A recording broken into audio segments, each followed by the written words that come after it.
The EIC, East India Company, mastering wealth distribution through opium and slave goods. This is a key aspect of how the British Empire became the global empire that the United States fought against. The East India Company in England, 1600 to 1873, 273-year dynasty. They basically took over the Mughal dynasty of opium. So I pulled a quote for you guys. During the same time in India, the Mughal dynasty was extensively growing opium poppy and doing profitable trade with China and East Asia. This trade was a large source of revenue for the Mughal dynasty. As the downfall of the Mughal dynasty started in 1658, the British, through the East India Company, took over the major cultivation and production of opium. Now, more recently in history, the United States military has been in Afghanistan.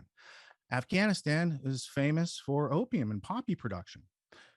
It's not the first endeavor of America being there. The British fought 3 wars in Afghanistan over the opium poppy during the time of the East India Company. So it's kind of like America has become the property managers for the British Empire.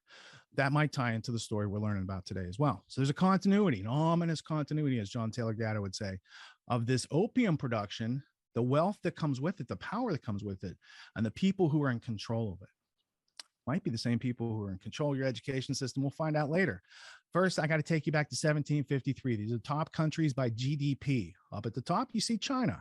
Right below that, the big green line, that's the Mughal Empire. This is 1753. I'm going to move one slide forward. Take a look at these 2 top lines. Oh, you see that? 1758. That's the East India Company now. Look at that.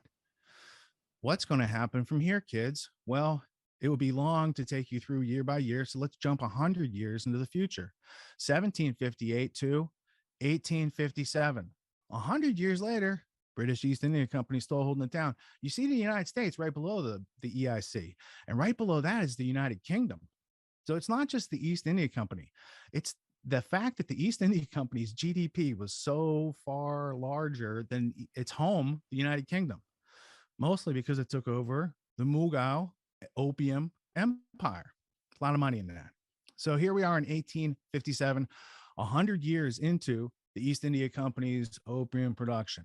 By the time you get to 1859, they say East India Company is not a good idea. Let's call this the British Raj and pretend it's in charge of India. So now the GDP is no longer East India Company. It turns into the British Raj, 1859. There you see the United Kingdom still a couple slots down below what the East India Company's wealth engine, let's call it that, has produced.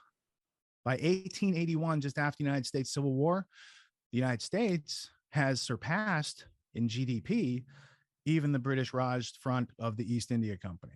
And as we go forward into 1890, you see United States surpass China with the old East India Company, British Raj right behind it.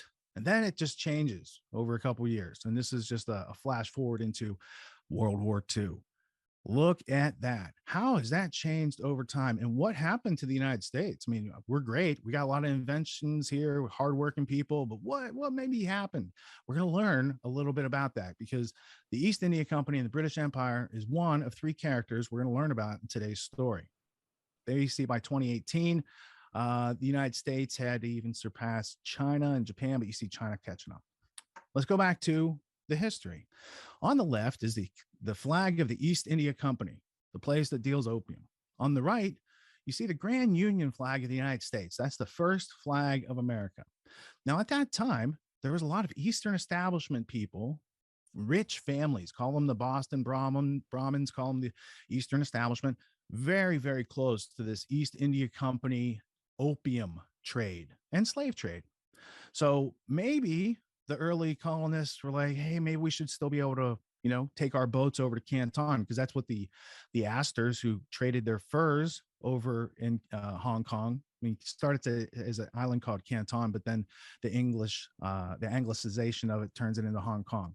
That's the stronghold off the coast of China for the East India Company to pour opium into China for 100 years. They called it the century of humiliation. So there were still American colonists who want to fly, take their ship over there and fill it up with opium and bring it back. They brought back from reading these ships' manifests tons, like 20 tons a time. Some of them were privateers and getting caught after the separation of the United States from the United Kingdom. But the similarity, I would argue, is so you can continue to trade with a partner who doesn't notice the subtle differences, and they see your privateer English, like your American East Coast ship coming in, and it looks just like an East India Company ship, and they know what you're there to trade for. So there's this bond, if you will, between the big wealth of the East Coast families and the British Empire that survived the revolution. It survived the Constitution. So